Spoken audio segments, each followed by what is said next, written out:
ನಮಸ್ಕಾರ ಕರ್ನಾಟಕ, ಇನ್ನೊಂದು ವಿಡಿಯೋಗೆ ಸ್ವಾಗತ ಸುಸ್ವಾಗತ. ಎಲ್ಲರೂ ಯಾರು ಫಾಲೋ ಮಾಡಿಲ್ಲ ಅಂದರೆ ಫಾಲೋ ಮಾಡಿಕೊಂಡು ಸಬ್ಸ್ಕ್ರೈಬ್ ಮಾಡಿಕೊಂಡು, ಅಭಿಮನ್ಯು ಅಂತ ಯೂಟ್ಯೂಬ್ ಚಾನಲ್, ಇನ್ಸ್ಟಾಗ್ರಾಮ್ ಪೇಜ್ ಎರಡೂ ಇದೆ, ಸಬ್ಸ್ಕ್ರೈಬ್ ಮಾಡಿಕೊಂಡು ಸಪೋರ್ಟ್ ಮಾಡಿ. ಇನ್ನೊಂದು ವಿಡಿಯೋಗೆ ಸ್ವಾಗತ. ಸ್ಟಾರ್ಟ್ ಮಾಡೋಣ ಇವಾಗ. ನೆನ್ನೆ ಎಪಿಸೋಡು ಏನಾಯಿತು ಅಂತೆಲ್ಲ ಮಾತಾಡೋಣ. ಬಿಗ್ ಬಾಸ್ ಮನೇನ ಬಿಗ್ ಬಾಸ್ ಕಾಲೇಜಾಗಿ ಏನೋ ಕನ್ವರ್ಟ್ ಮಾಡೋರೆ. ಈಗ ಎಲ್ಲ ಕಾಲೇಜ್ ಸ್ಟೂಡೆಂಟ್ಸ್ ಆಗಿ ಎಲ್ಲರಿಗೂ ಅವ್ರಿಗೆ ಯೂನಿಫಾರ್ಮು ಎಲ್ಲ ಬಿಗ್ ಬಾಸ್ ಅವರೇ ಕೊಟ್ಟು ಕಳಿಸವ್ರೆ. ಎಲ್ಲ ಆಗ್ಬಿಟ್ಟು ರೆಡಿಯಾಗಿ ಬರ್ತಾರೆ. ಒಂದೆರಡು ಟೀಮಾಗಿ ಕನ್ವರ್ಟ್ ಮಾಡಿರ್ತಾರೆ ಬಿಗ್ ಬಾಸೇ. ಈ ಅಶ್ವಿನಿ, ರಾಶಿಕಾ ಮತ್ತು ರಿಷಾಗೌಡ, ಕಾಕ್ರೋಚ್ ಸುದಿ ಮತ್ತು ಧನುಷು, ಗಿಲ್ಲಿ ಒಂದು ಟೀಮು, ಮಲ್ಲಮ್ಮ, ರಕ್ಷಿತಾ ಮತ್ತು ಕಾವ್ಯ, ಸೂರಜ್, ಅಭಿಷೇಕು, ಮಾಳು ಒಂದು ಟೀಮಲ್ಲಿರ್ತಾರೆ. ಟಾಸ್ಕ್ ಏನೋ ಕೊಡ್ತಾರೆ. ಇವರು ರಘು ಸರ್ ಬಂದು ಜಿಮ್ಮರು ಪ್ರಿನ್ಸಿಪಾಲ್ ಆಗಿರ್ತಾರೆ. ಒಂದು ಟಾಸ್ಕ್ ಸ್ಟಾರ್ಟ್ ಆಗುತ್ತೆ.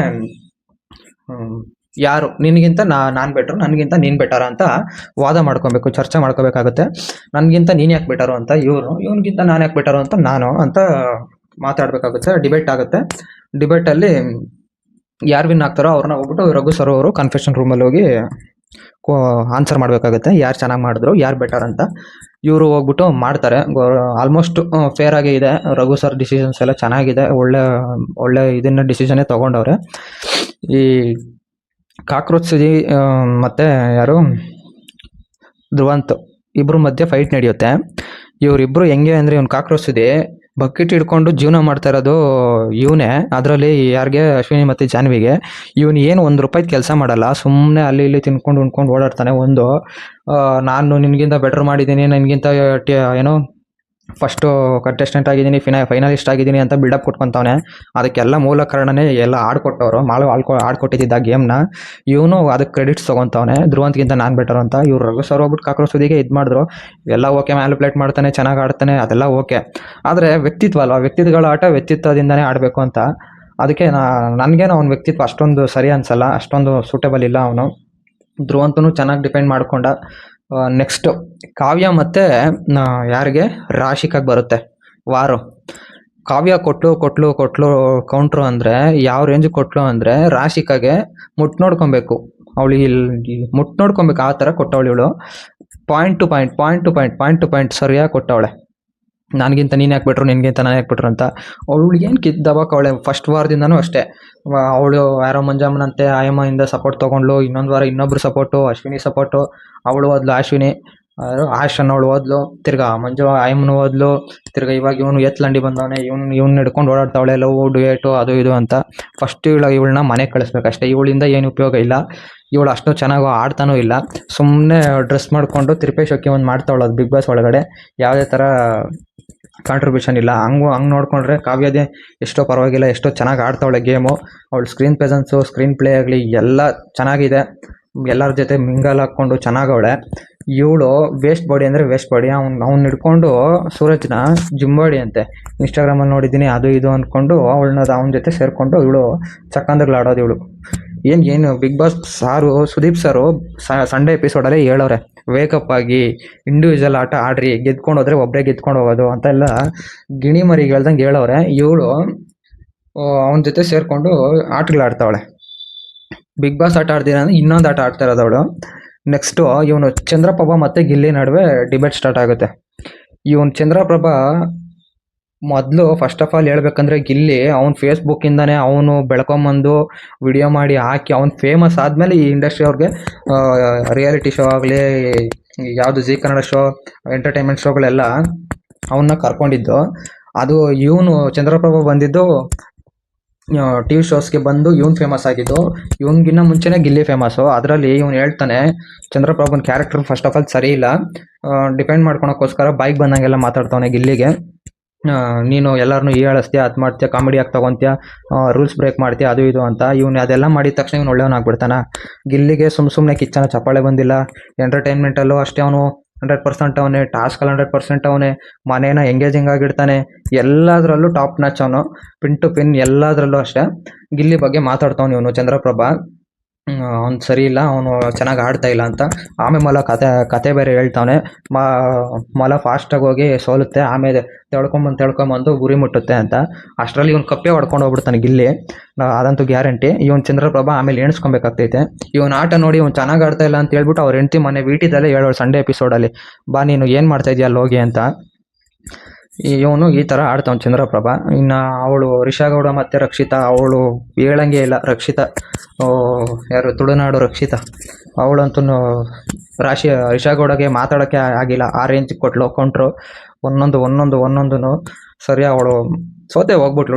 ರಘು ಅವ್ರು ಹೋಗ್ಬಿಟ್ಟು ರಕ್ಷಿತಾಗೆ ಒಳಗಡೆ ಕನ್ಫೆಷನ್ ರೂಮಲ್ಲಿ ಇದು ಮಾಡಿದ್ದು ಸಖತ್ತಾಗಿ ಕೊಟ್ಲು. ಕಮೆಂಟ್ಸ್ ಆಗಲಿ, ಡಿಫೆಂಡ್ ಮಾಡ್ಕೊಂಡಿದ್ದು ಡಿಬೇಟಲ್ಲಿ ಸಖತ್ತಾಗಿತ್ತು. ಇವಳು ರಿಷಾಗೇನು ಮಾತಾಡೋಕ್ಕೆ ಸಿಕ್ಕಲಿಲ್ಲ. ಇನ್ನು ಮಲ್ಲಮ್ಮ ಅದು ಸ್ಪಂದನ ಅದು ಅವರು ಊಟದಲ್ಲಿ ಉಪ್ಪಿನಕಾಯಿ ಇದ್ದಂಗೆ, ಅವರು ವೇಸ್ಟ್ ಬಾಡಿಗಳು, ಅವ್ರದ್ದು ಏನಿಲ್ಲ. ಅಂದರೆ ವೇಸ್ಟ್ ಬಾಡಿಗಳಂತ ಅಂದರೆ ಅವ್ರದ್ದು ಏನು ಅಷ್ಟೊಂದಿಲ್ಲ. ಸುಮ್ಮನೆ ಅವರು ಮಲ್ಲಮ್ಮ ಸಿಂಪತಿ ಅಂದ್ಕೊಂಡು ಅವರು ಅದೊಂದು. ಇನ್ನು ಈ ಸ್ಪಂದನ ಡೇ ಒನ್ನಿಂದನೂ ಅಷ್ಟೇ, ಅವಳದ್ದು ಏನು ಕಾಂಟ್ರಿಬ್ಯೂಷನೇ ಇಲ್ಲ. ಅವ್ನು ಟಾಸ್ಕ್ ಆಡಲ್ಲ, ಸುಮ್ಮನೆ ಅವಳದು ಶೋಕಿ ಅಷ್ಟೇ. ಬರೀ ಚೆನ್ನಾಗಿ ಅವಳೆ ಅಂದ್ಬಿಟ್ಟು ಒಳ್ಳೊಳ್ಳೆ ಡ್ರೆಸ್ಗಳು ಹಾಕ್ಕೊಂಡು ಮೇಕಪ್ ಮಾಡ್ಕೊಂಡು ಓಡಾಡ್ತಾಳೆ, ಬಿಟ್ಟರೆ ಇನ್ನೇನು ಇಲ್ಲ ಬಿಗ್ ಬಾಸ್ ಇದರಲ್ಲಿ. ಇನ್ನು ಜಾನ್ವಿ ಅಶ್ವಿನಿ ಗೌಡದಂತೂ ಸೈಕ್ ಲೆವೆಲ್ ಡಿಬೇಟು. ಅದರಲ್ಲಿ ಇವ್ರ ಪ್ರಿನ್ಸಿಪಲ್ ಸರ್ ರಘು ಅವರು, ನೀವು ಮ್ಯಾನಿಪುಲೇಟ್ ಮಾಡ್ತಾಯಿದ್ದೀರಾ, ಶುಗರ್ ಕೋಟೆಡ್ ಆಗಿ ಇದು ಮಾಡ್ತಾಯಿದ್ದೀರಾ, ಡಿಪ್ಲೊಮೆಟಿಕ್ಕಾಗಿ ಆನ್ಸರ್ ಮಾಡ್ತಾಯಿದ್ದೀರಾ ಅನಿಸ್ತು. ಇವನಿಗಿಲ್ಲಿ ಅದನ್ನು ಹಿಂದೆಗಡೆ ಎಲ್ಲ ಸ್ವಲ್ಪ ಸರ್ಕಸಮ್ ಮಾಡ್ತಾಯಿದ್ದ. ಹಿಂದೆಗಡೆ ನಿಂತ್ಕೊಂಡು ಅಣಿಸ್ಕೊಂಡು ಆಟಾಡಿಸ್ಕೊಂಡು. ಆಮೇಲೆ ಬಿಗ್ ಬಾಸ್ ಅವ್ರು ಸ್ವಲ್ಪ ಸೀರಿಯಸ್ ಆಗಿ ಇದೆಲ್ಲ ಈ ಥರ ಮಾಡೋಂಗಿಲ್ಲ ಅಂತೆಲ್ಲ ಹೇಳಿದ್ರು. ಜಾನ್ವಿದು ಅಶ್ವಿನಿ ಗೌಡದು ನನಗನ್ಸ್ದಂಗೆ ಇವರು ಅಶ್ವಿನಿ ಅವರು ಮೊದಲಿಂದನೇ ಸ್ವಲ್ಪ ದೂರ ಇಟ್ಬಿಟ್ಟು ಅವ್ರು ಇಂಡಿವಿಜುವಲ್ ಆಟ ಆಡಿದರೆ ಅವ್ರಿಗೆ ಇಷ್ಟೊಂದು ಬ್ಲೇಮ್ಸ್ ಬರ್ತಾ ಇರಲಿಲ್ಲ ಅನಿಸುತ್ತೆ. ನನಗನ್ಸಿದ್ದು ಅವರು ಒಂದು ಪಕ್ಷ ನೋಡಿಕೊಂಡ್ರೆ ಸ್ವಲ್ಪ ಪರವಾಗಿಲ್ಲ. ಇವರು ಜಾನ್ವಿಯಿಂದ ಅವ್ರಿಗೆ ಕೆಟ್ಟ ಹೆಸರು ಬಂತು ಅಂತ ನನಗೂ ಅನಿಸುತ್ತೆ. ಇವಾಗ ಒಂದು ಸ್ವಲ್ಪ ಬ್ರೇಕ್ ತೊಗೊಂಡ್ರೆ ಬೆಟರ್ ಅನಿಸುತ್ತೆ ಅವರು. ಸುಮ್ಮನೆ ಇವಾಗ ಮತ್ತೆ ಡಿಪ್ಲೊಮ್ಯಾಟಿಕ್ಕಾಗಿ ಆನ್ಸರ್ ಮಾಡಿ ತಿರ್ಗಾ ನಾನು ಅವ್ರ ಫ್ರೆಂಡ್ಶಿಪ್ ಮಾಡ್ತೀನಿ ಅಂದರೆ ಇವ್ರಿಗೆ ಎಲ್ಲ ಅದು ಒಂಚೂರು ಇದಾಗುತ್ತೆ ಅನಿಸುತ್ತೆ, ಮೈನಸ್ ಆಗುತ್ತೆ. ಸ್ವಲ್ಪ ಅವರಿಂದ ದೂರ ಇದ್ದು ಅವ್ರ ಆಟ ಅವ್ರು ಆಡಿದ್ರೆ ಚೆನ್ನಾಗಿರುತ್ತೆ ಅನಿಸುತ್ತೆ. ಇನ್ನು ನೆಕ್ಸ್ಟು ಇನ್ಯಾರ್ದು, ಧನುಷು ಮತ್ತು ಸೂರಜ್, ಅವರಿಬ್ಬರು ನಡುವೆನೂ ಅಷ್ಟೇ ಒಳ್ಳೆ ಡಿಬೇಟ್ ಆಗುತ್ತೆ. ಸೊ ಧನುಷು ಒಳ್ಳೆಯವನೇ, ಇವನು ಬಂದು 4 ದಿವಸ ಆಗೈತೆ ಏತ್ಲಂಡಿ.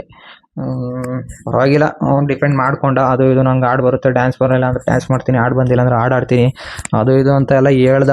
ಓಕೆ, ಧನುಷ್ ಹತ್ರ ಇನ್ನೇನು ಆನ್ಸರ್ ಇರಲಿಲ್ಲ. ಯಾಕಂದರೆ ಇವನು ಫಿಸಿಕಲ್ ಟಾಸ್ಕ್ ಒಂದೇ ಅಲ್ಲ ಗೇಮು.